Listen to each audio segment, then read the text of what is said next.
Night Theatre. Under the proprietorship of Mr. Adolphus Ruby. Now, derelict and forlorn, the wounded dolphin lurks in a narrow, ambiguous street running down towards the river.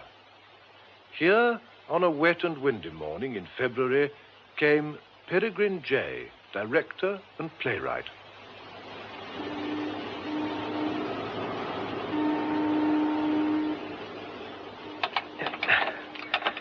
Oh, damn.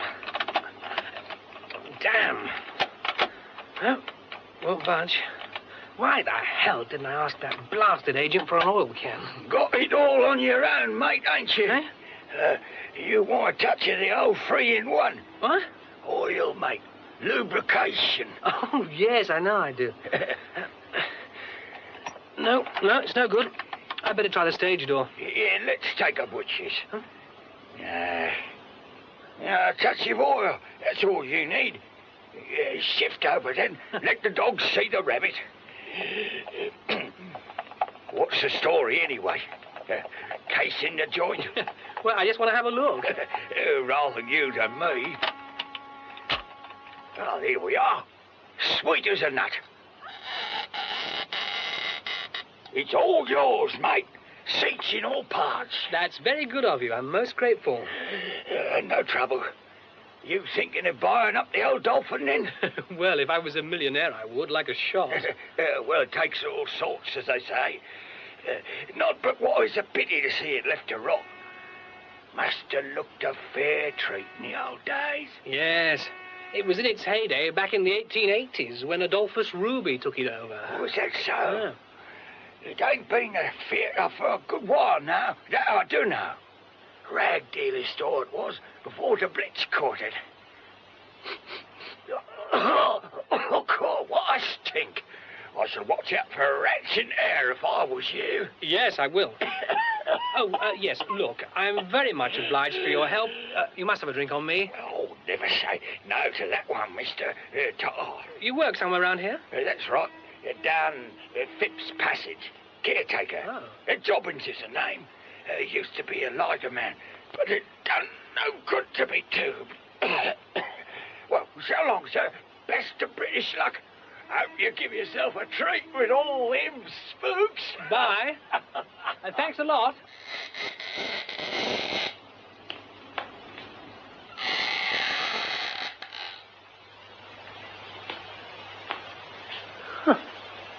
Lord, what a mess.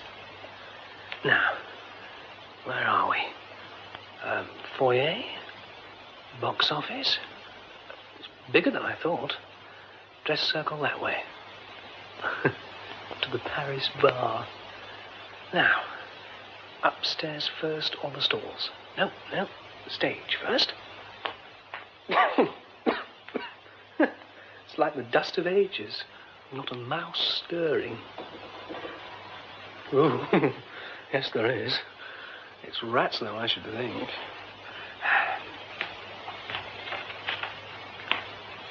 Oh, God, it's filthy. Now, past door. Ah, yes. Prompt side box. Now, steps. Don't want to put my foot through. No, they seem all right. Surprisingly undamaged, really.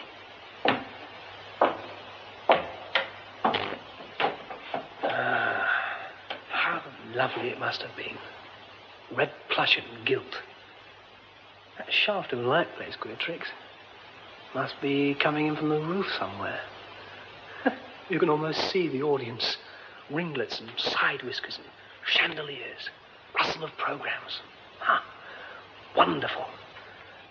No, God! Why aren't I a bloody Bond? Why can't I make my bloody arms hitch me up? God, don't let me drown. I'm up to my neck in some ghastly, unspeakable muck. Can't touch bottom. It's some sort of well. Trap for Hamlet's ghost of the Demon King. Why did I step back? Why the hell didn't I look where I was going? What in God's name am I going to do? Would anyone hear if I yelled? Aye, that bloke with the oil can. Hello, Jobbins? Help! If I could manage an upward thing like a frog. No, it's no good. I can't hang on like this much longer. Fingers are going numb. God, I'm going to drown. I can't hang on. There is some. I say, here, quick, help! Come up here, will you? On stage. For God's sake, come quickly. I've fallen through the stage. I'll drown. Who are you? Why don't you answer? Now, look out for the hole. Now, look out for my hands. I've got gloves on. Don't tread on my hands. Get me out of this and say something. Doesn't need much. Just give me a heave and I can do it. Very well. Now.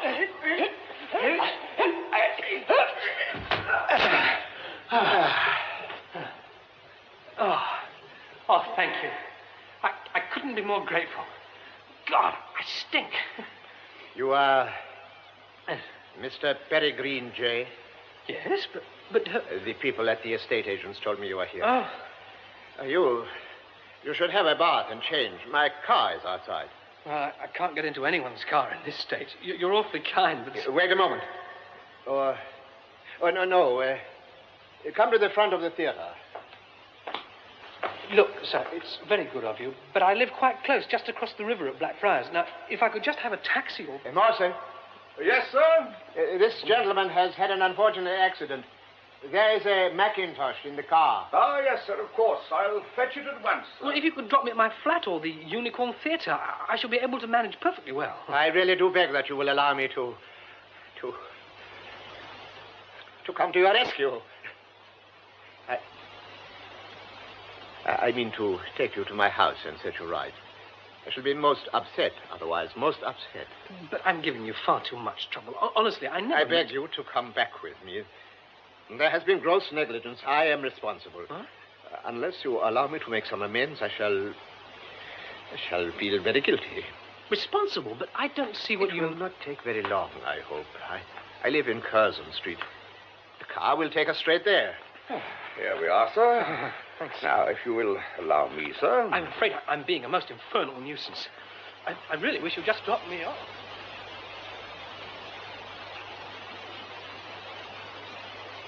If you are quite ready, sir, Mr. Conduces sends his compliments and hopes you will join him in the library. Oh, yes. Did you say Mr. Conduces? Yes, sir, Mr. Vasily Conduces. If you will step this way, sir. Mr. J, sir. Oh, come in. Yes, come in. You are better, recovered? Yes, indeed. I can't thank you enough, sir. And as for, well, lending me these clothes... I told you, I am responsible. You might have been drowned. But honestly, sir, you saved my life, you know. If you hadn't come along, I'd just have hung on by my fingers till they gave out and then, well, finally and disgustingly drowned, as you say. I should have blamed myself. But why on earth? For a hole in the Dolphin stage? It is my property. Oh. How splendid. Why do you say that? I mean, how splendid to own it. It's such a beautiful little playhouse. Indeed? You make a study of theatres, perhaps? Well, not really. I mean, I'm not an expert, but I earn my living in theatres and I'm enormously attracted by old ones. I see. Will you join me in a drink? I'm sure you will. Your man has already given me a very strong and restoring hot rum and lemon. I'm sure you will have another. A very small one, please. Thank you, sir.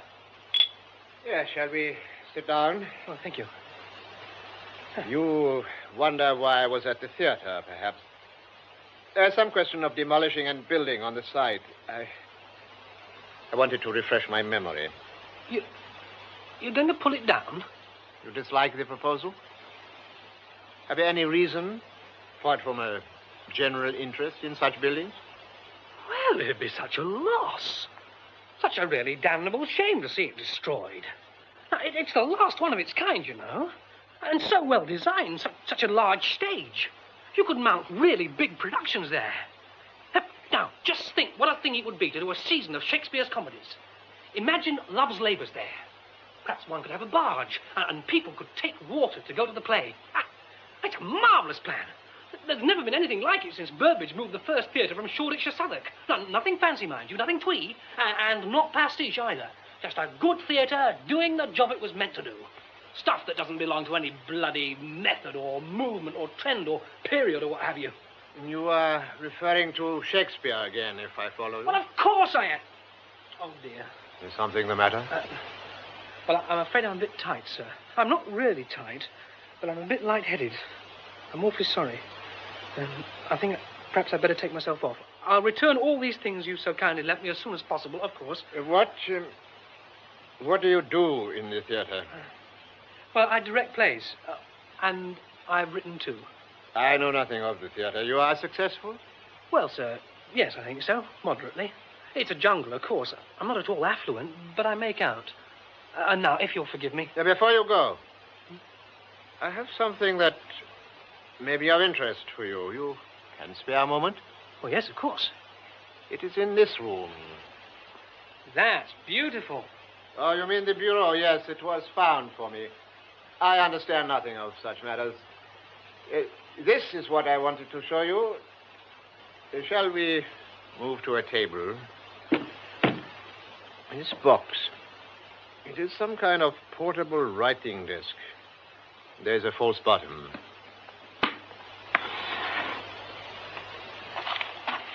Steam yacht Calliope off Villefranche. Now, that is nothing, of no consequence. It is the package which may be of interest. Will you open it? Yes. It's a glove. Child's glove, surely. There are two papers. Will you read them? This little glove and accompanying note were given to my great-great-grandmother by her best friend, Miss or Mrs. J. Hart. My dear grandmother always insisted that it had belonged to the poet. See the mark inside gauntlet. M.E., 23rd of April, 1830. And the note... Dear God, it can't be.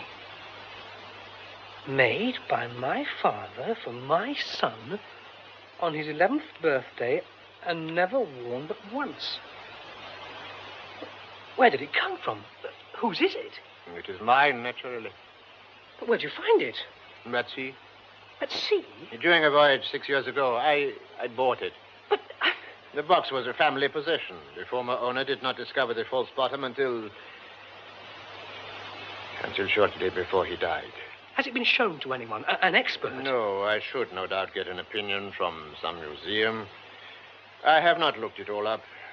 But I understand the age of the boy at the time of his death is consistent with the evidence, and that the grandfather was, in fact, a glover. Oh, yes.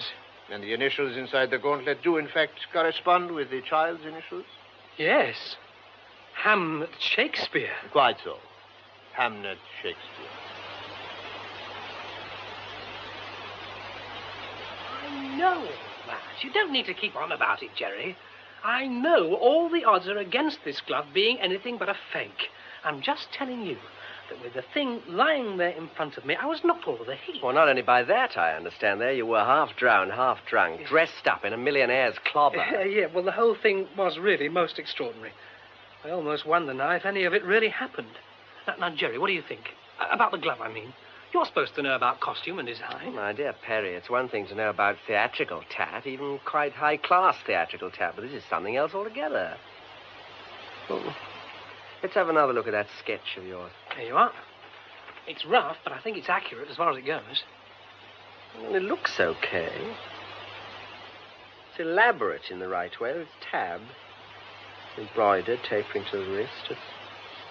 What about the leather? Oh, fine as fine.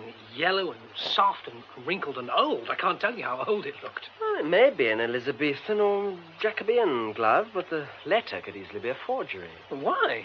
Nobody's tried to cash in on it. Well, you don't know. You don't really know anything about its history. Except that it was given to M.E.'s great-great-grandma by a Mrs. J. Hart. And Joan Hart... Nay, Shakespeare was left wearing apparel by her brother. Yeah, well, that's just the sort of detail any good faker would have mugged up.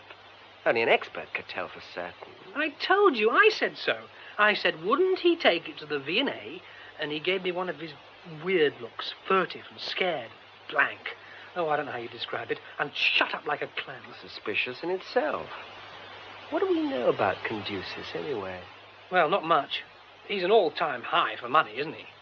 There was a piece in one of the Sunday supplements some time back about how he loathes publicity and does a garbo and leaves Mr. Gulbenkian wondering what it was that passed him. Where'd you get his pelf? I don't remember. Isn't it always oil? Oh, Mystery Midas, this thing was headed. Saw it at the dentist. And he owns the Dolphin, and he's going to pull it down and put up another waffle iron on the South Bank. Oh, you must go and look at it, Jerry. It'll slay you. Wrought iron, cherubs, caryatids, a marvellous sort of mix-up of early and mid-Victorian, designed by an angel.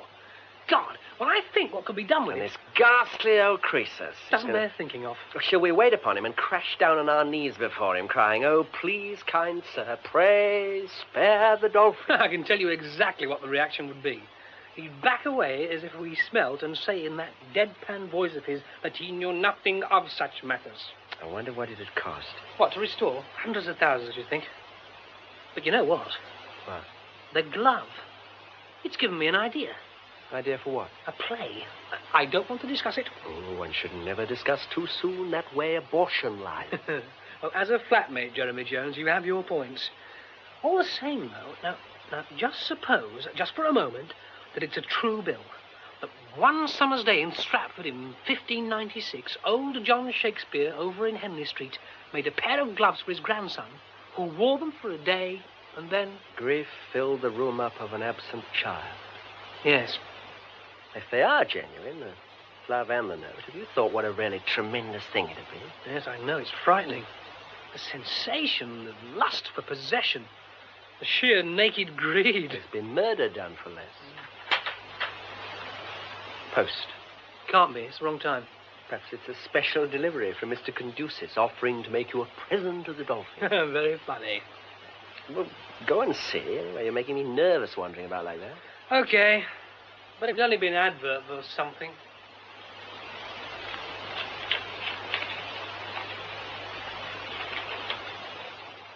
Jerry! Now what, for pity's sake? Now listen to this. Now, just bloody listen. Dear sir, I am directed by Mr. V.M.G. Conducis to inform you that he has given some consideration to the future of the Dolphin Theatre, Wharfingers Lane, which he had occasion to discuss with you this morning. Mr. Conducis would be interested to have the matter examined in greater detail. He therefore suggests that you call at the offices of Consolidated Oils at 11:30 a.m. tomorrow, Wednesday, and speak to Mr. S. Greenslade, who has been fully informed of the subject in question. I am yours truly, M. Smithyman, Private Secretary to Mr. Conducis. Not true. It's true. Well, apparently, as far as it goes. You know, I've a notion he was once wrecked at sea. Who? Conducis, you don't. Oh. Who else? In his yacht. Oh, was his yacht called the Calliope? I rather think it was. I'm sure it sank. Hey, perhaps your falling down his dirty great well reminded the old boy or something. If you'd seen him, you wouldn't call him an old boy. He's the uncosiest human being I've ever laid eyes on. Be that as it may, you better posh yourself up and wait upon... Who is it? S. Greenslade on the stroke of 11:30. Well, I will, of course. All the same, Jerry, we mustn't make a thing about this. I simply cannot believe that it'll turn out to be anything but a very odd little incident. You appreciate, of course, Mr. J., the fact that your meeting yesterday with Mr. Conducis has led to this interview? I suppose so, yes. I don't know if you're at all informed about Mr. Conducis and his various interests. Well, no, not really. Only that he's... He's extremely wealthy and something of a recluse. Yes. Quite so. Well, Mr. J., I am instructed to make you an offer, which you may find a little surprising. Mr. Conducis is prepared to consider the rehabilitation of the Dolphin, subject, naturally, to favorable reports by an architect and the granting of planning permission. He will finance this enterprise on one condition. On one condition? That you will undertake its working management. Mr. Conducis offers you, upon terms to be arranged, the post of organizing and running the theatre, planning its artistic policy, engaging the company, and directing the productions. I should be glad to know what your reactions are. Well, it'd be crazy to pretend that I'm anything but astonished and delighted. Good. In that case, I will proceed with the preliminary investigations. There is one other matter.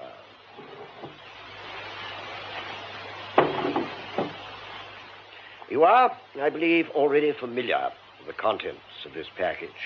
I said I wished they could be shown to an expert. Quite so. Mr. Conducis has taken your point. Wonders if you would be so kind as to act for him in this respect. Yes, With this proviso. Mr. Conducis does not, at any juncture, wish to be approached directly. And the matter must be treated as strictly confidential. Mr. Greenslade, why is Mr. Conducis doing all this? I mean, why is he giving me the chance of such a really fantastic opportunity? I will be frank with you, Mr. J. I am at a loss to know why Mr. Conducis is taking this action. But he is a man of quick decisions, and you might say something of a law unto himself. I see. And you will undertake this commission? Yes, I will. Good. Splendid.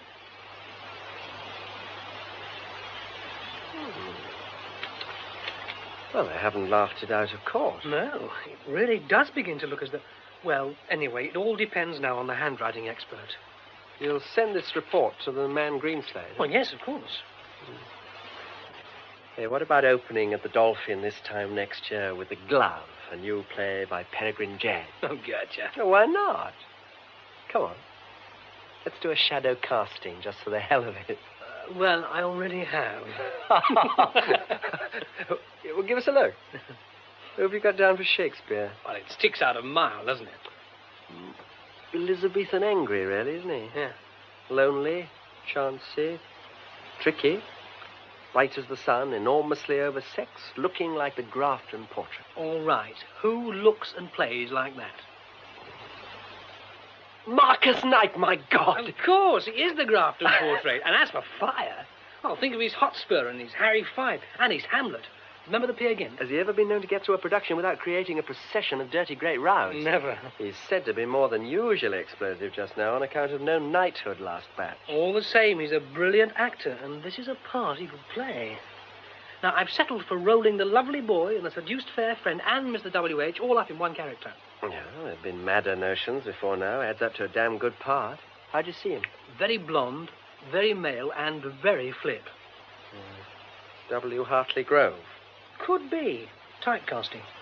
You know, isn't he a bit of a shady character? There are stories... Oh, I don't know about that. He can be a nuisance, though, and a mischief maker. What about your dark lady? Destiny Mead, I see, got him. Well, I rather thought Destiny. She's cement from the eyes up, but she gives a great impression of smouldering depths and really inexhaustible sex.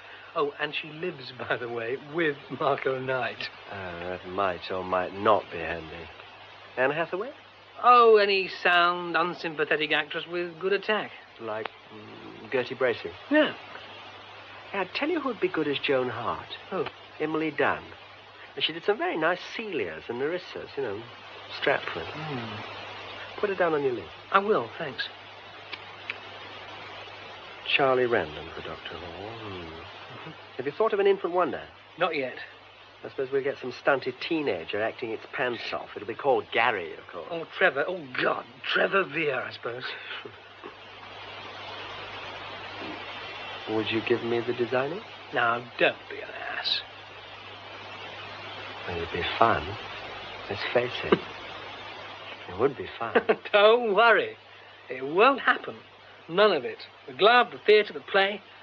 It's all a sort of dream. It won't happen. There you are. Fate. You take it, Jerry. I can't. Just in case. Okay. Hello. Yes? Yes, he's here. Yes, would you hang on a second?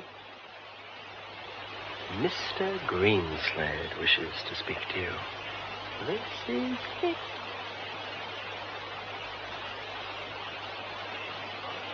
All one. Put it away somewhere. I shall not look at it again. Put it away. Well, thank you. That was a great help to me. It was very well read. Perry, darling, what can we say? It's all too much, too much. My dear Peregrine, I like it. I see great possibilities. I look forward with pleasure to creating this part. I'm so glad, Marco. I think it's fabulous. And I like my Mr. W.H. I am right, aren't I, Perry? Anne Hathaway shouldn't be played unsympathetically. I mean, definitely not a bitch. She's had a raw deal, of course. I wonder what Joan Hart did with the gloves. That was Charlie. There weren't any gloves, really. Or were there, Perry? I mean, is it historical? No, I'm sorry, Lisa Love. I was talking inside the play, or, well, out of wishful thinking. Well, everybody, as you know, I'm not the first dramatist to have a bash at the man from Warwickshire, and I'm sure I won't be the last. Now, you've seen, I hope, what I've tried to do. Show the sort of combustion that built up in that unique personality. His only relief, you might say, has been his love for the boy Hamlet. And the moment when the Dark Lady pulls the dead child's glove on her hand is the climax of the entire action. Well, I won't elaborate now. I can only hope that we'll discover what it's all about as we work together. And I hope very much that we're all going to agree together. They say dolphins are intelligent, gregarious creatures. Let's be good dolphins and perform well together. Bless you all. Oh, bless you. Now, let's look at Jeremy Jones's sets, and then it'll be almost time for the party, which the management's kindly laid on to drink a health to our venture. This is a great day. How are you? Got some champagne? Yes, thanks. Oh, it's a wonderful play, Perry. I can't get over my luck being in it. Can't get over the dolphin either. I thought you looked as if you were quite enjoying it. You read Joan Hart exactly right. One wants to feel it's a pity she's Will's sister, because she's the only kind of woman who'd have suited him as a wife. I should think before they were both married, she used to let him in by a side window when he came home to Henley Street after a night on the tiles. Yes, you would. How right you are. Do you like Jeremy's models? Let's go and have a look at them. I'd love to, only I think Marcus Knight's trying to catch your eye. Oh. He looks a bit portentous to me. Oh, Lord, so he does. Thanks for telling me. Ah, Perry, I wondered if I should manage to have a word with you. Oh. We must have a long talk about your wonderful play. And I mean that, dear boy, your wonderful play. Thank you, Marco. Not here, of course, not now, but soon. One other thing, and this in your private ear. I find with some surprise that we are to have W. Hartley Grove in our company. I thought he read Mr. W.H. rather well, didn't you? I could hardly bring myself to listen. Oh, why? My dear man, do you know anything at all about Mr. Harry Grove? Only that he's a reasonably good actor. Now, for your own information, Marco, and I'd be grateful if you'd keep it very strictly between ourselves, I have had no hand in this piece of casting. It was done at the request of the management. They've been amazingly generous in every other way, and even if I wanted to, I couldn't have opposed them. But you mean you had this person thrust upon you? If you like to put it that way. You should have refused. I had no valid reason. I do beg you, Marco, not to raise a rumpus at the outset. You think I'm unreasonable? Allow me to tell you, Perry... I don't want to listen to any gossip, Marco. Gossip? My God. Anyone who accuses me of gossip does me an injury I won't stomach. Let me tell you that I know for a fact that Harry Grove is one of the... Now, what are you two up to, may I ask? Scandal-mongering? Perry, this is an enchanting theatre. I want to see it all. Why don't we have a bacchanal and go in Doric procession through and about the house, tossing down great bumpers of champagne and chanting some madly improper hymn? Perry, have you seen Harry Grove anywhere? I was talking to him a minute ago. Shall I see if I can find him for you, Gertie? Oh, God, no. I know better than that, I hope. Thank you very much. No doubt he's heavily engaged with our charming leading lady. It doesn't matter two hoots, darling. It was nothing. Fabulous party. Can't wait to begin work. I see great things in poor Anne, you know. Oh, Lord, don't say we're going to have that sort of trouble. What's the matter, Perry? You look worried. Oh, hello, Emily. No, it's nothing. Just a slight case of director's twitch. That was poor Gertie, wasn't it? She and Harry Grove are breaking up, you know. I'm afraid she's taking it badly. Oh, I didn't know. Oh, my God. And if Harry's making a play for destiny, that would explain... Oh, no, I can't worry about that, no. We must just hope for the best. I'm glad I've seen you again, Emily.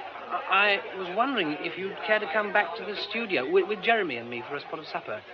I think it's about time we made a move. Yes, I'd like that. Thank you very much. Good. Well, come on, then. Let's find the green slades and say thank you for having us. But who's this comes hopping up the lane? Hopping? Where? Oh, I see. A lady dressed for riding. Oh, she's lame, Master Will. She's hurt. She can't put her foot to the ground. She makes a grace of her ungainliness. There's a stain across her face, and on her bosom, a raven's feather in a valley of snow. Yeah, Maya, on her habit, too. She must have fallen. She's coming in at the gate. Will, where are you, Will? Great God in heaven! How long must this endure? What in the name of all the suffering clans of martyrdom am I expected to do? Look, my author, my producer, my art all tell me that here is a great moment. I should be fed, by heaven, fed. My whole being should be lacerated, and so by God it is. But by what? A driveling, piping peahen. What sort of an actress are you, dear? Are you a woman, dear? Has nobody ever slighted you, deserted you? Have you no conception of the gnawing serpent that ravages a woman scorned? Who's that? Who is it? I demand to know. Oh, dear. The King Dolphin in a rage. How very entertaining. Harry, you're supposed to be a professional actor. You're behaving disgracefully. Now, I must ask you to apologize to the company. To the whole company? Or just to Gertie for laughing about her not being a woman scorned? Well, this is a deliberate insult. I won't stand for it. All right. I apologize. Marcus and Gertie, everybody. In 17 plastic and entirely different positions, I will go backstage and be devoured by the worm of contrition. I can't say it was all a mistake and you're not funny, but anything Now, else? be quiet. You will certainly go backstage, and I don't want to either see or hear from you until you make your entrance. Is that understood? Yes. I'm sorry, Perry.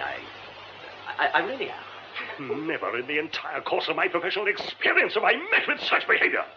It's abominable, inexcusable. I will not put up with it. I agree. It was very bad. But I'll speak to Harry later, and I promise you it won't happen again. Now, I suggest we break now.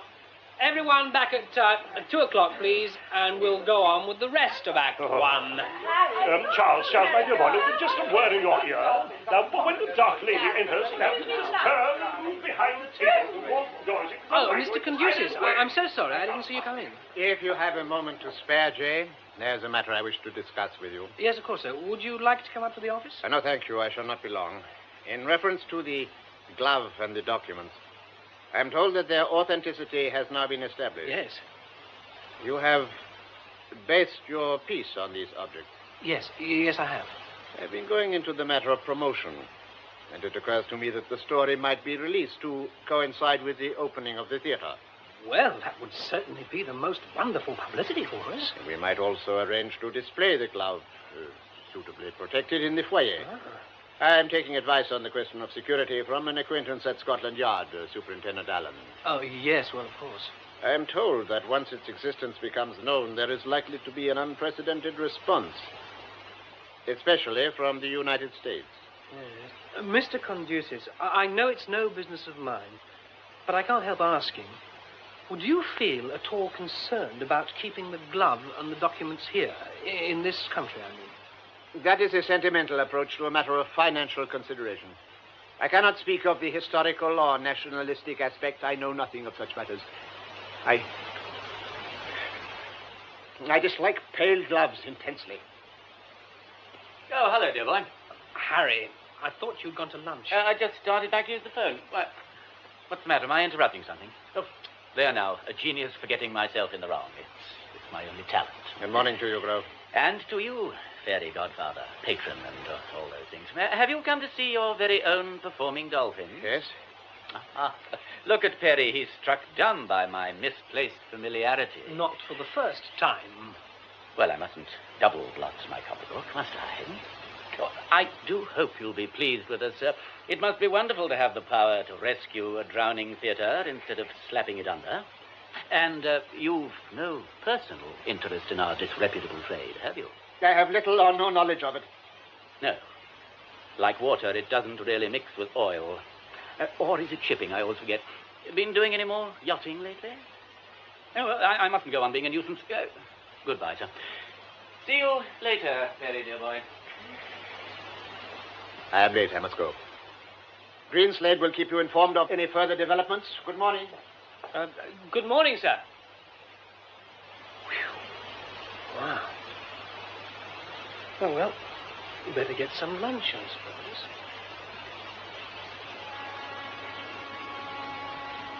Hello, Governor. Oh, hello, Jobbins. Well, it looks a treat, doesn't it? Lovely. Different from what it was when you took the plunge. It does indeed. Hey, you wouldn't be looking for a watchman, I suppose. Now she's near ready, like, day or night, any time. Well, I expect we shall want someone, especially now we, Why? Do you know of a good man?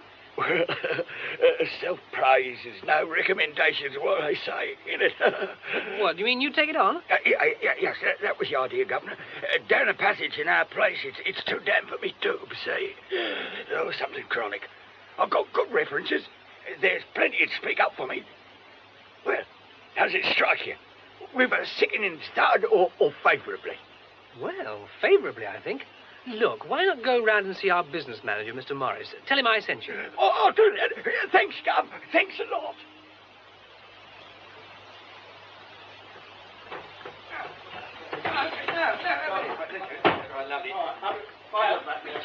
Mr. J. Yes? Oh, can I help? I'm sorry, I don't think I know. Superintendent Alleyn, I was asked to come and check up on your security arrangements. Oh, yes, of course. I'm so sorry if you've been left hanging about. With the opening tonight, we're rather at 6s and 7s, as you can see. Well, that's perfectly all right. Don't worry about me. I'll just wander along and have a look, if I may. Oh, I'll show you. It's up here. The safe's been let into the wall on the half landing just below the circle foyer. What a beautiful little theatre this is. What a marvellous job of restoration you've done. Yes, it's all something in the nature of a dream come true for me. I should rather think it must be. Oh, now, here we are. There's a plate glass window, as you can see, with sliding steel panels behind it. The actual door of the safe's on the other side of the wall in the back of the circle. I see, yes. Well, it's a good safe. All the same, when the steel panels are open, you could have a smash and grab. What about guards and so on? Oh, we're employing a full-time watchman, a man called Jobbins. He'll be on duty here on the landing from 4 till midnight when his relief comes in. Oh, and Jobbins will sleep on the premises. There's a burglar alarm, too, of course, which works from the box office. You should be all right, then. How does the lighting work? There's a switch inside the safe which works the steel panels. The light comes on automatically when the panels are slid back. It ought to look very effective. I gather the treasure is being delivered from the museum this morning. Yes, it should be here any minute now. Well, I'll wait, if I may, and see it safely stowed. I'd be glad if you would. You know, this is quite a surprise to me, the display, I mean. I quite thought Mr. Conduces would take it all back into his iron bosom and lock it away in his Louis the something bureau. And that would be the last we should ever see of Hamlet Shakespeare's glove. I think I know what you mean. I can't begin to describe what an extraordinary man he is. I have met Mr. Conduces. Do you think him at all dotty or sinister? Or is he just plutocratic? Well, I was quite unable to classify him, but I'm bound to say I was uncharmed. Well, when I asked him where he found the treasure, he said at sea. Or just that, at sea. Sounded so odd. Not in the yacht Calliope, by any chance? The yacht Calliope? Wait a minute. What is there about the yacht Calliope? Well, it was his private yacht. It was run down and split in two in a fog off Cape St. Vincent. Oh, now I remember. Good Lord. Upstairs, looking at the safe, I think. I think the treasure's arrived. Oh, I'd better go out and see. I'll wait for you here. Hello. Where did you spring from? Do you mind? That's my business. Who are you staring at, if it's not a rude question? At you. Know me again, won't you? I do happen to be a member of the company. Trevor Vere. Where's Superintendent Alleyn? Here? Oh, beg pardon, I'm sure. You must be the bogey from the yard. What could I have been thinking of? Manners. Superintendent, this is our manager, Mr. Winter Morris, and Jeremy Jones, who's designed the sets and the costumes for the show. How do you do? Nice to meet you. Shall I go and put the glove in? We're displaying it and the documents in this easel-shaped unit, you see, Superintendent, so it can be seen from below as well as from the circle foyer. Oh, that's splendid. Oh, fine. Couldn't be better. Shall I shut the door then? Yes. Twiddle the lock and all? Yes. Right. Now, let's have a look. Oh, yeah. Yes, isn't that quite something? It's perfect, I Jerry. congratulate you, Mr. Jones. You made a beautiful job with the background. Yellow and black. The heraldic colours of a gentleman from Warwickshire. Yes. I reckon any old duff could crack that Peter with his eyes shut. Now, what are you doing here, Trevor? You're not called. Just looked in for my mail, Mr. J. You're not needed now. Much better go home and rest before tonight. Yes, Mr. J. I wanted to wish you and the play and everybody the most fabulous luck. Thank you. The time for that is later. Off you go. Yes, Mr. J. Dear little mannequin. There, the press are here for shots of the glove with Desi and Marco. Suppose it won't be too easy with the things so high up. Well, should we have them down again? I hope somebody knows how to work the safe. I've locked it, you may remember. Don't worry, I know. Actually, the great man himself suggested the type of code. It's all done on a word, you see. You think a word of 5 letters, and each letter stands for a figure. Mr. Conducius thought the most appropriate word would be... Mr. Morris? Tell me, how long has this safe been in position? Well, 3 or 4 days. Why? Have you discussed the lock mechanism with your colleagues? Well, vaguely, you know, only vaguely. Don't you think it would be a good idea if you kept your 5-letter words yourself? Yes, but I mean, we're all... It's a normal practice, you know, just to persuade you. Is the combination one of these? Good Lord. If I were you, I'd get a less obvious code word and a new combination and keep them strictly under your Elizabethan bonnet. I very seriously advise you to do. Well, that's that.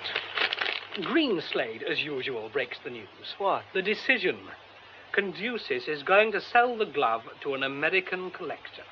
Oh, no. What? For heaven's sake, he's lousy with money. He's got so much it can't have any meaning anymore. Why can't he give it away? Let him give William Shakespeare's handwriting and Hamlet Shakespeare's glove to Stratford or the V&A. Let him give them to the nation. Let him do this, let him do that. He'll do exactly what he wants to do. You have to see him, Perriam. I mean, after all, he's got a good thing out of you and the Dolphin. Capacity business for 6 months, booked out weeks ahead, massive prestige, a lot. And a company of Kilkenny cats as far as good relations are concerned. Destiny waltzing over to Harry Grove and Gertie and Marco reacting like fury. You're all right. You got a strong thing going with Emily. I don't see what you got to worry about. You got to wade into Conducius. I can't? Why not, for heaven's sake? Oh, Jerry, I've told you, he gives me the willies. I just can't go hat in hand asking him for anything. I know how you feel about the treasure and keeping it here and everything, and I agree with you. Then do something about it. It wouldn't be any good. I did try when he came to the Dolphin and got slapped right down for my trouble. I won't do it again. Well, if you won't, I will. Oh, you wouldn't get to first I'll base. stage a sit-down on his doorstep. Oh, will you carry a banner? If necessary, I'll carry a sledgehammer. Oh, for heaven's sakes. That's a damn silly way to talk, and you know it. Well, look, I may have been a trifle hasty. I do sympathize, I'm not really contemplating a sit-in. In fact, on the whole, I believe it would be superfluous. Now, look. No, it's all right. Let's think no more about it. All right, if you say so. I may as well mention that the things are to be removed on Monday and replaced by a blown-up photograph. Where are they going? To Greenslade's office for the time being. Apparently the customer's hell-bent on getting them. Well, really, I just do not understand you. Good night, Marco. Gertie. I should go out through the front. There's a lot of puddles by the stage door. Well, I'll go on then and fetch it if you really want me to, Desi. Oh, yes, do, darling. Don't be too long, I won't. See you later then, Angel. Good night, Perry. Good night, Harry. Hello. Didn't know you were still here. I was waiting for you. Emmy, would you come and have supper at that new bistro in Moorfingers Lane? Oh, that'd be lovely. Marvellous. Stopped raining, I think. Anyway, it's no distance. I always think an empty theatre feels so strange. As if it had a life of its own. Mm. You can almost imagine it breathes. What was that? It sounded like a seat flapping up. Yes, it did rather. Hasn't everybody gone? I'd have thought so. Wait here a moment. Where are you going? Not far, just to have a look. All right. Hello? Anybody there? Jobbins? Oh, there you come. Anything up? I heard a seat flap in front. Oh, did you now? Good Lord, are you going to the Dogs or Brighton races or what? Where's your brown bowler? Pardon the dishy bill. Present this here coat was, and very welcome. Gets chilly between now and the witching hour when my relief comes in. Now, what's this about a seat? Well, I heard something. It sounded like a seat. Huh. Now then, come on out a bit. Well, come on, you heard. What goes on? It's all right, love. Won't be long. What does go on? You sound as if you're used to this. Which I am. It's that perishing child wonder. That's what it is. He'd done it before and he'd do it again. And once too often. Done what? Hangs about. His mum plays a steel guitar in a cave, see, just across the river. She knocks off at 11 and her heart's delight sallies forth to greet her. He feels in the time hanging around the theatre, trying to make out he's a robber or a spectre. Ain't it marvellous? I'll get that little so-and-so. Oh, you never catch him, Gub. He'd be halfway up the lane by now and going strong. His mum meets him at the top.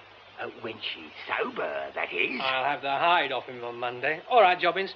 I'll see you not pestered again. And anyway, as far as the treasure's concerned, this is your last watch. That's right, sir. Positively the last appearance in this epoch-making club.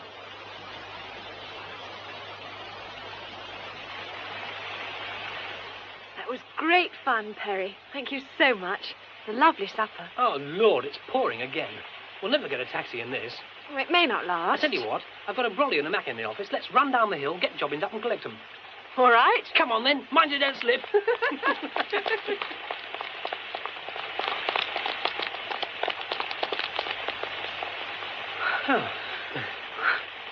Listen. Someone else is running in the rain. In the stage door alley. So it is. What? Who is it, Perry? Can you see?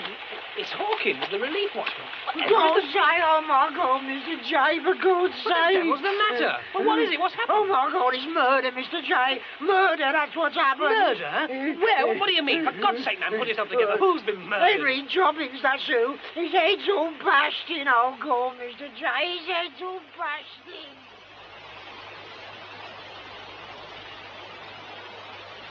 Emily, where are you? Yes. All right, I'm here. This is a horrible business, Emmy. I heard what you said on the phone. The police will be here almost at once. Is it murder? I can't be sure. It was one of those bronze dolphins, you know, on the pedestals in the circle foyer. It had been overturned and cracked his head open like an egg. We must be calm and collected. All the things people like us are supposed not to be. Yes, that's right. Well, so we will. Yes. Oh, I ought to ring Greenslade. He ought to be told. I should wait till the police get here. Yes. Listen. What is it? I don't know. But there's something down there in the centre aisle. I must go and look. Careful, Perry. Yes, all right. You stay here.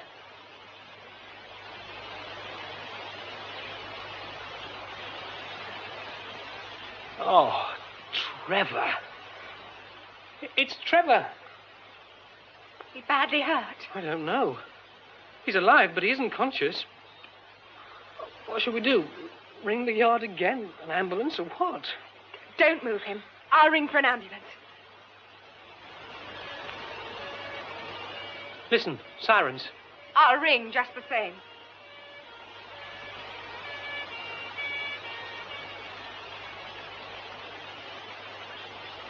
Now then, Mr. J, I'll just take a look at this body. Sergeant, may I go back to the boy? Well, in case he comes to and he's frightened. I know him. Yes, good idea, Miss... Dunn. Emily Dunn. Miss Dunn. Members of the company here, are you? Yes, we were at the new restaurant in Wharfingers Lane and came back to shelter from the rain. I see. Right then, Miss Dunn. You wait in there with the boy. Oh, and to tell the ambulance men all you can, will you? Yes. Now, Mr. J. Yes, I'll show you. If you don't mind, I won't look. It's terrible. I'm sorry to balk. This way. What, up the stairs? Now, don't trouble to come up again, Mr. J. The less traffic in here, the better we like it. Yes, of course, I forgot. If you'll just stay here. Yes, thank you.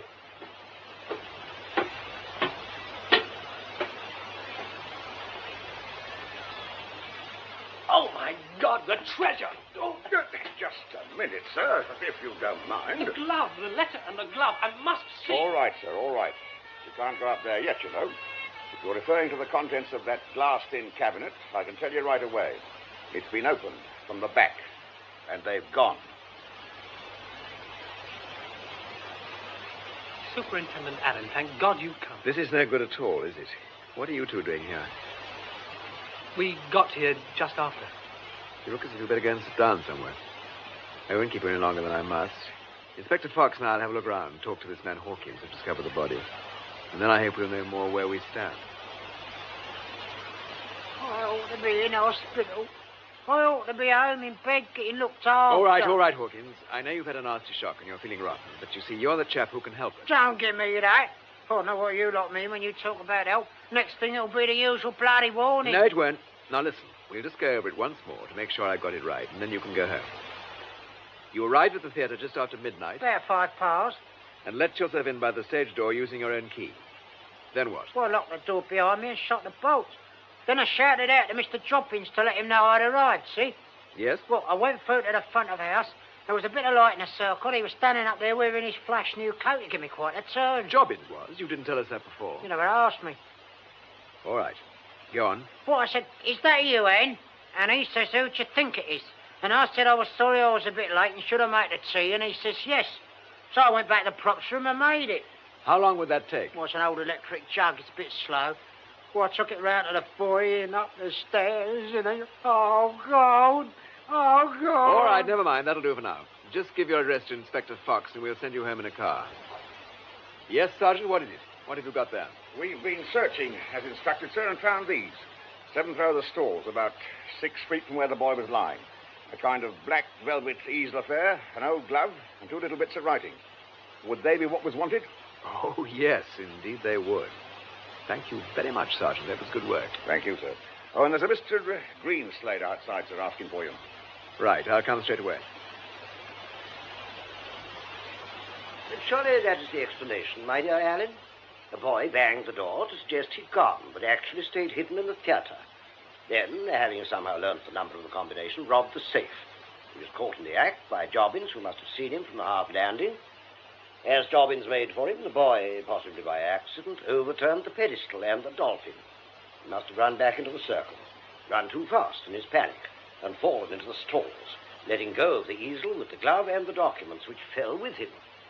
Well, as a theory, Mr. Greenslade, it has its attractions. It's tidy, it's simple. And it means all we have to do is to sit back and hope for the boy to recover consciousness and health so that we can send him up for manslaughter. Well, what I don't quite see... oh, I'm sorry. No, go on. Why should the boy come out into the circle foyer where he'd be bound to be seen by Jobbins? Why not go down by the other staircase and let himself out by the stage door? He might have wanted to show off. There might be any number of reasons. What do you say, Alleyn? Well, the traces we found on the vervet balustrade of the circle can't really be reconciled with a nosedive into the stalls. However, I can relate them, and the boy's injuries, to a blow on the jaw, a fall across the balustrade, a lift, a sidelong drag, and a drop.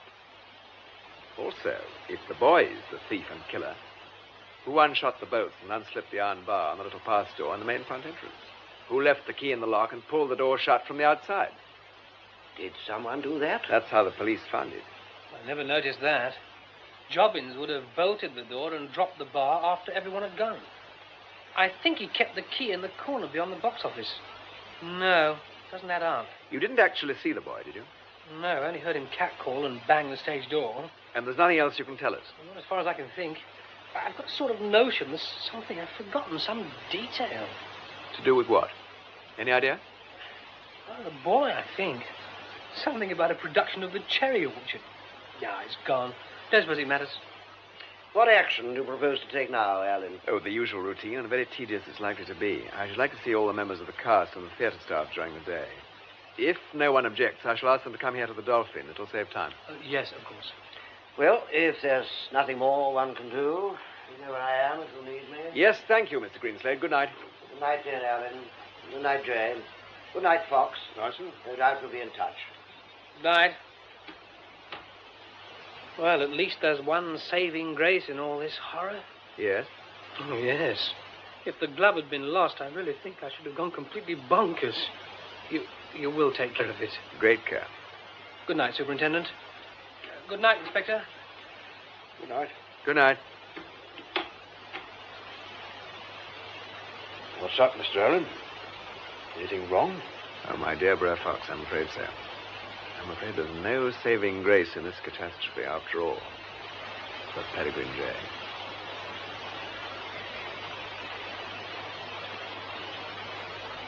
Now, Miss Bracely, I think that you and Mr. Knight left the theatre together. Yes. And you went out together through the front door? No. Mr. Knight was calling on the management. I looked into the office on a matter of business. To see Mr. Morris? Yes.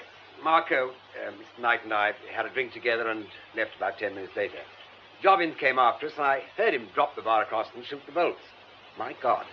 Yes. The burglar alarm. He had switched it on when he locked up. Why didn't it work? Because someone had switched it off. Oh. And you went home in your car, Miss Bracey, which was parked in the bomb site next to the theatre. Yes. Did you notice any other cars belonging to the company still parked there? Oh, well, yes, I saw your car, Marcus. Charlie'd gone, I think. Any others?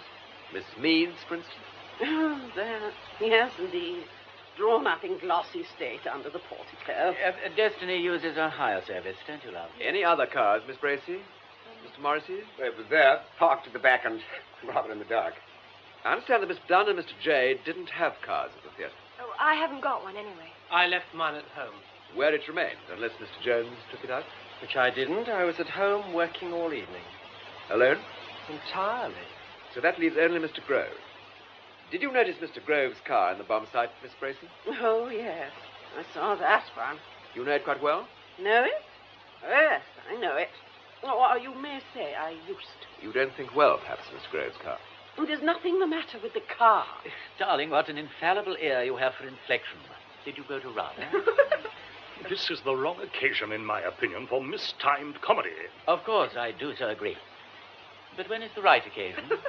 Shall we press on?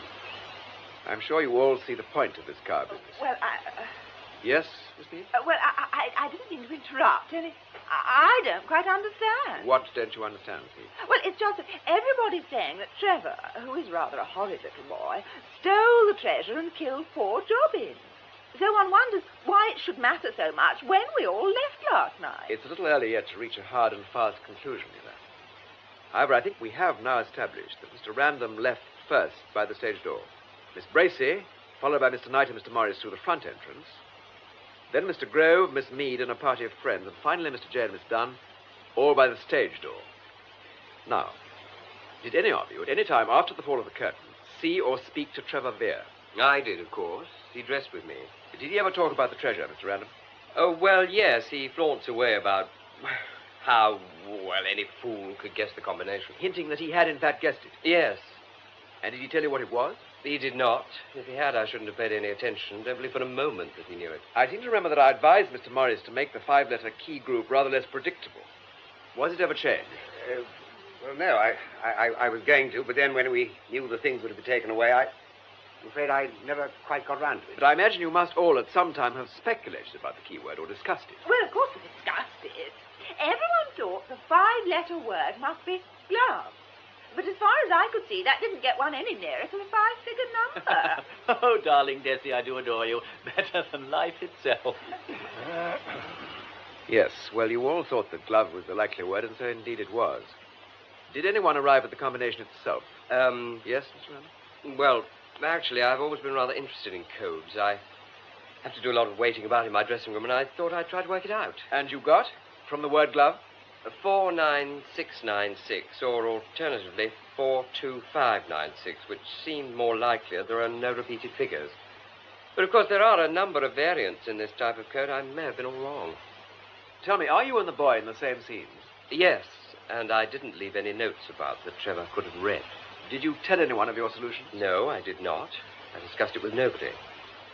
I need hardly point out that if I'd tried to steal the treasure, I wouldn't have told you all this.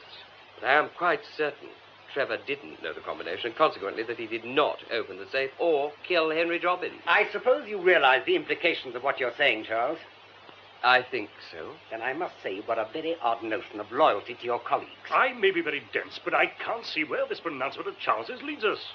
If, as seems to be established, the boy never left the theatre, and if the theatre was locked up and only old Hawkins had the key to the stage door, then how the hell did a third person get in? That, Mr. Knight, is what we now have to consider. Might it have been someone in the audience who stayed behind? You know, lurk. The ushers, the commissionaire, Jobbins, and the ASM did a thorough search, front and back, after every performance. Well, I think we've gone as far as we usefully can in joint discussion. Mr. J, I expect you want to make your arrangements with the company. Oh, may I? Thank you. There'll be a rehearsal for Trevor's understudy tomorrow morning, chaps. Sorry. Everyone concerned. I wondered if I could have a word with you, Mr. Alleyn, about the matter in hand. Yes, of course. Shall we go into the office? Now, Mr. Grove, what can we do for you? Well, it's just that I've remembered something. It may not be important, but it's rumored that when Jobbins was found, he was wearing a light overcoat. Yes? Was it a rather large brown and white check? It was. Loudish, one might say? One might indeed. Yes, well, I gave him that coat on Friday evening. Your name is still on the inside pocket tag. The wind, to coin a phrase, has departed from my sails. I'm sorry, Mr. Alleyn. Exit actor looking crestfallen. No, wait a bit. Huh? Did anyone know about this? Well, I suppose the man Hawkins did, but I asked Jobbins not to say anything. Everybody had been most amusing about that coat. In an okay, hearty, public school sort of way, you know. I was beginning to find the comedy line a trifle irksome. By the way, I gather you went to a party at Miss Mead's flat in Chelsea last night. Yes, that's right, but she'd commanded me to fetch my guitar, and I let off home to Canonbury first to get it. Did you arrive in Chelsea before or after Miss Mead and her other guests? Almost a dead heat. I was parking as they arrived. They'd been to the little joint in Wharfing Hills Lane, I understand. Did anyone see or hear you at your own flat in Canonbury? The man in the flat upstairs may have heard me. He complains that I wake him every night. Oh, the phone rang while I was in the loo. Wrong number. That would have been soon after 11. To go back to your overcoat for a moment, you're sure nobody else knew that you'd given it to Jobbins? Well, yes, pretty sure. Jobbins was pleased as punch, poor old donkey. You liked him, didn't you? He was a good bloke. We used to have a pint at the pub sometimes, and he'd talk about his days on the river. Oddly enough, I think he quite liked me. Why should that be so odd? Oh, I'm hideously unpopular, you know. I have a talent for rousing extremes of antipathy. Even Mr. Conduces, although he feels obliged to be helpful, quite hates my guts, I assure you. You've seen him lately? Friday afternoon. Really? Yes. Yeah, I call on him from time to time as a matter of duty. After all, he got me this job. Did I mention that we're distantly related? No, you didn't. No. I don't mention it very much. Even I draw the line somewhere. I asked you to come in, Mr. Jones, because I think that you may have something to tell us about the glove which was taken from the safe last night. Yes.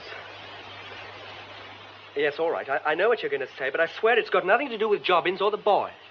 Well, that, of course, is our chief concern at the moment. What's up? What's going on? Here. Who's been manhandling Hamlet's glove? It's not Hamlet's glove. It's a bloody good fake. What? I ought to know. I did it. Oh, Jerry, you fool. You unutterable idiot. Do you want to tell us about it, Mr. Jones? Yes.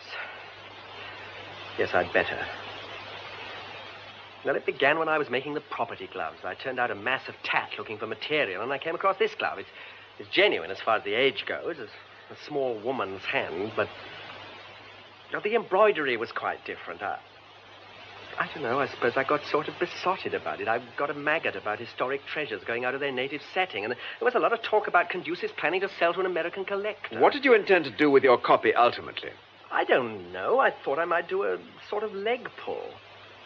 The day the real glove was delivered here, I had my fake with me, and I thought I'd try it out, see if anyone could tell the difference. It was quite easy. Making the switch, I mean. Very quaint. You ought to go into business with Harry Grove. Well, then I heard all that chat about the safe and the code, and I thought, this is terrifying. It's asking for trouble. So absolutely on the spur of the moment, I decided not to tell. I decided to leave the copy on show and take charge of the original. It's in a safe deposit. It's very carefully packed. It's all right, I promise you. So now I suppose I understand your extraordinary behavior last Friday. You must have gone raving bloody mad. All right. You needn't tell me what I've done. Virtually, I've stolen the glove. Virtually? There's no virtually about it. That is precisely what you've done. Do I understand that you then decided to keep the real glove and let the collectors spend a fortune on a fake? I don't know. Well, if this thing hadn't happened, I don't know now what I'd have done. I expect I'd have changed them around again when the transfer was made. I expect I would. I just do not know. What else could you have done? Hoarded the real glove for the rest of your life? Or did you mean to flog it on the freak black market? Do you know there is such a market? Yes, I do. Oh, for God's sake, Jerry, shut up. No, I won't. Why should I? I'm not the only one who knows about Mrs. Constantia Guzman. Mrs. Constantia Guzman? She's a slightly mad millionaireess with a flair for antiquities. Yes? Well, according to Harry Grove, Mrs. Guzman, who was over 50, ugly as sin and terrifying, fell madly in love with Marco Knight when he was in New York about 3 years ago. Go on. Well, apparently, she keeps a collection of objets d'art, all of them hot as hell, just to gloat over in secret, and she showed them to Marco as a sort of woo. Marco got on quite well with Harry in those days, and he told him all about it one evening when he'd had a few drinks. Has anyone else in the company heard about this? Oh, most of them, I should think. It's one of Harry's best stories. I see. Well, Mr. Jones, you'll be required to go to your safe deposit with 2 police officers and hand the glove over to them. You will then be asked to sign a full statement about your remarkable goings-on. Whether a charge will be laid, I can't at the moment tell you. Yes. All right. Just wait a moment, will you, Jay? Fox, lay that on, please. Yes, Mr. Allen. If you'll come with me, Mr. Jones. I gather that young booby is a friend of yours. Yes. Well, if it's any comfort to you, I believe his story. I do not think that he robbed the safe last night or that he killed Jobbins. Now, have you any idea who the American customer for the treasure is? No. Not Mrs. Constantia Guzman, by any chance? I don't know. Mr. Conducius may not even know her. I think he does. She was one of his guests on the Calliope at the time of the disaster. One other thing. Do you happen to know what the obligation is that Grove appears to have laid upon Conducius? Not a notion. Can you tell me anything about his background? Grove's, I mean. Not much. He refers to himself as an old Borstalian. Don't for a moment suppose it's true. He once told me that he was out of work for so long that he got jobs as a lorry driver, a waiter, steward, and so on. That was before he had his big break in cellar stairs. When was that? Oh, about 6 years ago, I think. Look, I'm going to ask you to do something for me, if you will. I wonder if you'd take an hour to think back over your various encounters with Mr. Conducius and your adventures last night and note down everything you can remember. Could you let me have it as soon as it's ready? Yes, all right. Where will you be? Oh, here for another hour, I should think, then wherever developments take me. We'll leave a police constable on duty in the theatre, and he can take a message if I've gone. Well, Brer Fox, we caught a snarled-up little job this time, haven't we? We have that. It'd be nice if we could put it down to simple theft, discovery, and violence. Yes, it'd be lovely. But we can't, you know. One thing, the theft of a famous object is always bedeviled by the fact of its being indisposable through the usual channels. So you've got either a crank who steals and floats, or a crank of the type of young Jones. Or a kidnapper who holds the stuff to ransom. Hmm. And you might have a non-professional thief who knows about this Mrs. Guzman and believes she'll play, and you make a packet. That seems to have taken the entire boiling of this lot. Added to which, I suppose you've noticed that according to Hawkins, we've got the fact that our customer apparently opened the safe, killed Jobbins, half-killed the boy, unbolted, unbarred, and unlocked the pass door, and slung his hook. All during the 5 minutes or so it took Hawkins to brew up. Yes. Well, it's impossible, I'll say that for it. It's impossible. Not really, you know. You saw the body. Don't you remember how the coat was? Bunched up and stuffed under the small of the back. Couldn't have got like that by him falling in it. Damn, I missed that one. It's an easy one, too. If only that kid could recover his wits, we'd all know where we were. We might, but concussion's a tricky business. What do we do about Mr. Jeremy Jones? What indeed? I think we take delivery of the glove, give him hell, and go no further. Well, come on, Fox. I don't think there's much we can usefully do here. I want to make a call at the hospital. Then we'll see what Peregrine J has remembered for us. I think that's the lot. What I did in the holes. Keep it bright, brief, and descriptive. It's far from brief. I seem to have done an unconscionable lot. Sure you haven't forgotten the one apparently trifling clue around which the whole mystery revolves? Oh, you're very jokey, aren't you? Oh, I'm not sure at all. The near drowning incident's complete, I think, but I don't know about the visit to Curzon Street. Of course, I was plastered by the time it was over. How extraordinary it was. Really, it was odd. Do you know, darling, it seems to me now as if he acted under some kind of compulsion. What did he do that was so odd? Well, there was an old menu card from the yacht Calliope. It was in the box under the treasure, and he snatched it away and he tore it up. I suppose if your yacht's been wrecked under your feet, you don't much enjoy being reminded of it. No, but I got the impression it went deeper than that. Now, there's another thing to do with last night, during that rumpus over Trevor. There were the catcalls, the door slamming, and something else. Oh, damn, I wish I could think. Well, don't try and remember, then perhaps you will. I can remember thinking about the cherry orchard. One of those momentary back-of-the-mind things. And there was a quotation running through my head afterwards. Vanished with a something perfume and... Wait a minute, I've got it. What? Vanished with a something perfume and a faint melodious twang. Just before the catcalls, there was a twanging noise. Oh, well, it's a relief to have remembered. Anyway, I'll put it in. Then we'd better ring up the theatre and find out where Alan's got to.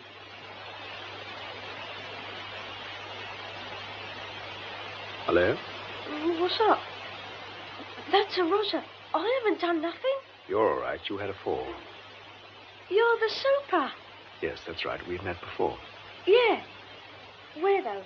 In the Dolphin, upstairs in the circle. In the circle? Things happen up there, don't they? You could say that again. All over the house. You had old Jobbins guessing. And that's no error. What did you do? We made like spooks, see? Anything else? Ping! How did you do it? Just like that with your mouth? Do you mind? My mum plays the old steely. Hey, was that when I got knocked out or something? That was a bit later. You had a fall. Can you remember what happened after you banged the stage door? No, not a thing. I was concussed. The doc says I was very badly concussed. Where did I fall, Super? What's the story? You fell into the stalls. Would you mind? It's true. Into the stalls? Cripes! Why? That's what I want to find out. Well, I don't know. I blacked out. I can't remember. Never mind. Go back to sleep again. Some of the company will be coming to see you tomorrow. They may only stay a few minutes, but they'd like to say hello. Okay. I'm tired now, though. Do me a favour and pack it in, will you? What's your idea about these visits, then, Mr. Allen? We'll arrange them for tomorrow, about noon. We'll get Peregrine J to call the actors and fix the timetable. He can tell them the truth, that the boy can't remember what happened, and it's hoped that encounters with the rest of the cast may set up some chain of association that could lead to a recovery of memory. One of them won't fancy that idea. No, but it wouldn't do to refuse. The nerve might crack. There might be a bolt. We can't tell with that sort of temperament. Still, we're well provided. Well, Brer Fox, the next thing we've got to do is to talk to Mr. Conducis, and it's going to be tricky. Yeah, he's a rum sort of character, isn't he? Exceedingly rum. Cold fish. And yet, not an insensitive fish. No indication of any background, apart from wealth, or of any particular race. He carries a British passport. He inherited one fortune and made Lord knows how many more. He spent most of his life abroad, a lot of it in the Calliope, till she was cut in half under his feet. That was 6 years ago. Yeah, perhaps it's left him a bit funny for keeps. Perhaps. Jay's account of his behavior that morning... Hell's boots and gaiters. No, what's all that about? A hunch. You mean... No, just a hunch. Now, we'll see. Incidentally, you went over all the properties in the theatre, didn't you? Mm-hmm. No musical instruments? None. Well, it's time we set out for Curzon Street. I'm going to cling to Peregrine J's notes, as Mr. C was reported to have clung to his raft. I still don't know what line we're going to take exactly. We'll let him dictate it to begin with. Come on. I am perfectly ready to help you, Superintendent. And only regret that I am unlikely to be able to do so. I've had virtually no personal contact with the management of the Dolphin or the company. With the exception, perhaps, of Mr. Grove. He was already known to me. I understand you're related. A distant connection. Mr. Conducis, I'm afraid I must ask you to talk about something which may be painful to you. I want you to tell me about the Calliope and the disaster.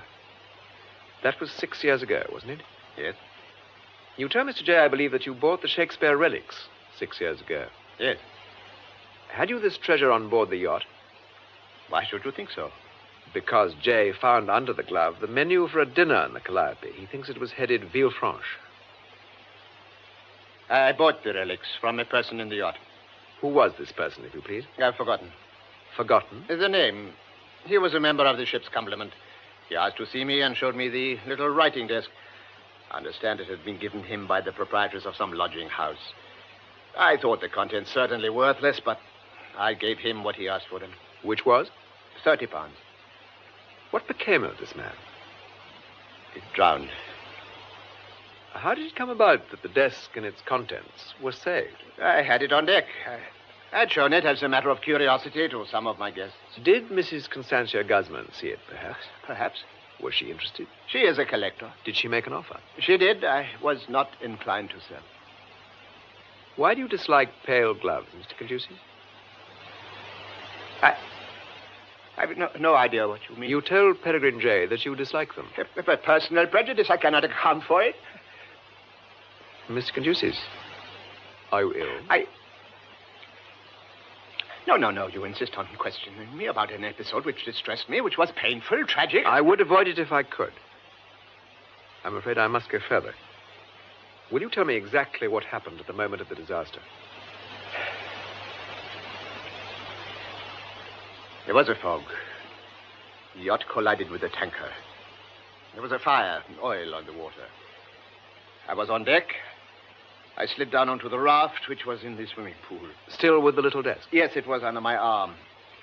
I lay on the raft with the desk beneath me. I was badly bruised. That is all.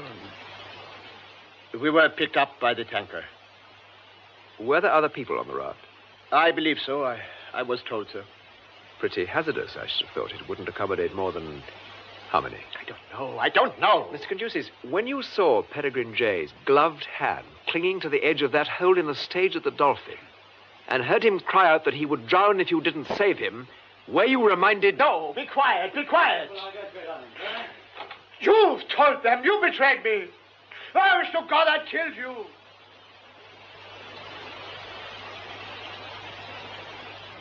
This is infamous. I absolutely refuse to take part in a dangerous and unwarranted experiment. I am an artist. Isn't he superb? Honestly, you have to hand it to him. Oh, hello, Mr. Alleyn.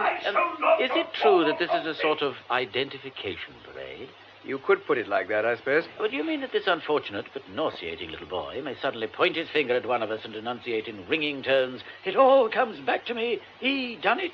That roughly is the idea. Then I freely confess it terrifies me. Well, come inside and get it over. All right. As long as you know that he's quite capable of putting on a false show of recovery, smartly followed by a still falser accusation. Especially in my case, when he knows it would draw loud cheers and much laughter from all hands and the cook. We'll have to risk it. In you go. Well, he looks as if he was quite a nice little boy, doesn't he? You'd say butter wouldn't melt, huh? Is he really asleep, or is it an act? He's dozing. If you just lean over him, he'll wake. It seems a damn shame, I must say. All the same, I'll ask you to do it, if you will. There's a bruise on the cheek which mystifies us. Have a look, see if you've any ideas. His hair's fallen across it. Move it back and have a look.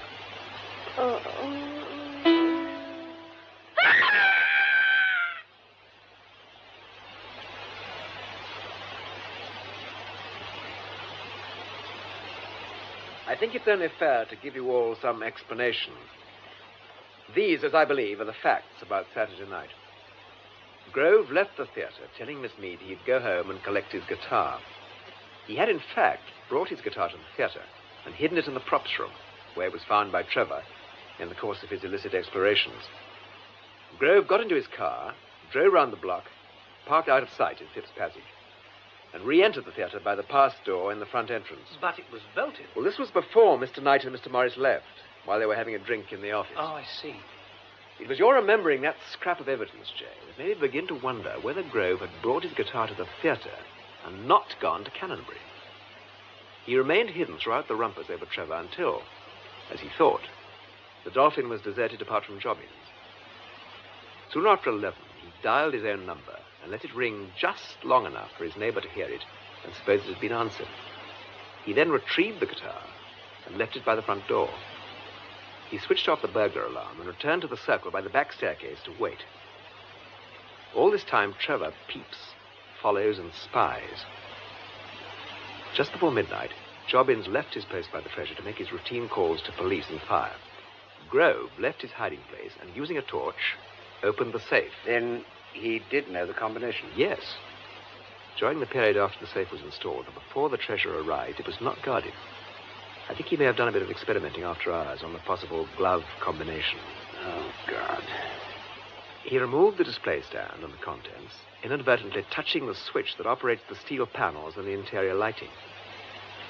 It was at this point that Trevor, who'd stolen quite close, just as he did to me when I was looking at the safe, jumped out with one of his spook noises. Grove bolted into the circle foyer, clutching his loot, only to find Jobbins rushing upstairs towards him. He pushed the dolphin pedestal over and down. As Jobbins fell, Trevor came out of the circle and screamed. Grove made for him, caught him in the front row, and after a brief struggle, during which the treasurer went overboard, precipitated the boy into the stalls. The last thing Trevor remembers now is Grove's face close to his own. It was the sight of it this morning, together with a single twang affected by Inspector Fox, modestly concealed behind the screen, that bridged the gap in his memory. Of course, it's a single plangent note that brings down the curtain in the cherry orchard. What the hell are you talking about? I'll just finish the story. Grove heard Hawkins at the stage door and knew he'd come straight into the front. So he returned to the body, dressed in his own outlandish coat. He strips off the coat and re-enters the darkened circle, to all intents and purposes, Jobbins. Hawkins goes backstage to make the tea. Grove then had time to bundle the body back into the coat, collect his guitar, and let himself out by the front entrance. He arrived at Miss Mead's party fully equipped to be the life and soul of it. And what? No, what? Oh, never mind, my darling, never mind. We must rise above it. We must try to forget. The motive, of course, was theft. Harry Grove knew a great deal about Mrs. Constantia Guzman. He knew if the treasure was stolen, she'd give a fortune under the counter for it. But he knew more about her than that. She was a guest of Mr. Conduce's in the Calliope when the yacht was wrecked. You see, at that time, 6 years ago, Grove was going through a bad patch, taking any jobs he could get. Lorry driving, waiter, steward. I was about to ask you yesterday, sir, when Grove himself interrupted us. Was he a steward on board the Calliope? Yes. How did that come about? He brought himself to my notice. His father was a distant and unsatisfactory connection of mine. And he sold you the glove and the documents? Yes. For £30. I have already said so. Well, I won't keep you any longer. I'm taking an unorthodox line when I tell you that Grove has said he will not contest the accusations of assault. He will, he says, admit taking the treasure and plead that his subsequent actions were instinctive and self-protective. If he sticks to this defense, it will mean a short trial, with little evidence being called. Why is he doing that? Why isn't he going all out for an acquittal? I asked him that, Mr. J. He said he was suddenly sick of the whole thing, and that he thought it would work out better that way for William Shakespeare and the Dolphin.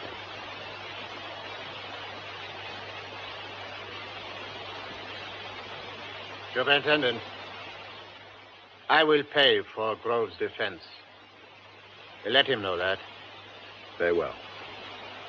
Has he said anything about me? Very little. But he asked me to give you a message. He said you owed each other nothing. He also said that as far as he was concerned, this was his phrase, he would keep the glove over his knuckles. And I could tell you so. Yes. He clung to the raft and tried to climb aboard. He would have overturned it. I smashed his knuckles with the writing desk and thought I drowned him. His hands were gloved. They curled and opened and slid away in their own blood. Nobody saw. He has blackmailed me ever since. They are not cancelling, and there's very little publicity. I can't understand it. Could it be the hand of Conduce's? Could be. Didn't somebody say power corrupts?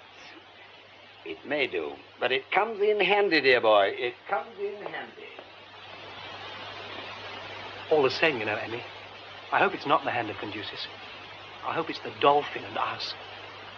You know, I'm sure he stayed behind to unburden himself to Alleyn. What of? Oh, goodness knows. But I've got a feeling it was to do with his yacht. He behaved so oddly whenever it came up. Perhaps you reminded him of it that morning. How? Oh, people drowning, you know, hanging on to bits of wreckage. Perhaps he was glad he rescued you or something. Well, so he should be. Well, let's forget about him now. Come on, I'm going to buy you a really extravagant lunch, and then we're going to look at some engagement rings.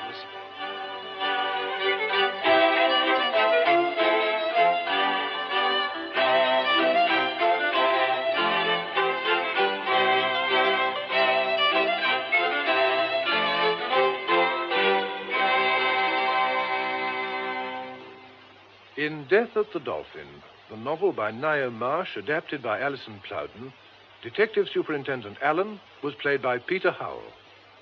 Perry J. by David Valler, Mr. Conducis by Malcolm Hayes, Harry Grove by Frank Duncan, Jobbins, Bruce Beebe, Jeremy Jones, Anthony Hall, Greenslade, Gerald Cross, Marcus Knight, Victor Lucas, Destiny Mead, Sonia Fraser, Gertie Bracey, Betty Bascom, Emily Dunn, Patricia Gallimore, Charles Random, Leslie Heritage, Trevor Vere, David Howe, Winter Morris, John Gabriel, Hawkins, Patrick Towell, Sergeant Hector Ross, Inspector Fox, Edward Kelsey. The play was produced by Betty Davis. Well, I wonder if you will need to be reminded that that play will be repeated on Monday afternoon on Radio 4 at 3 o'clock.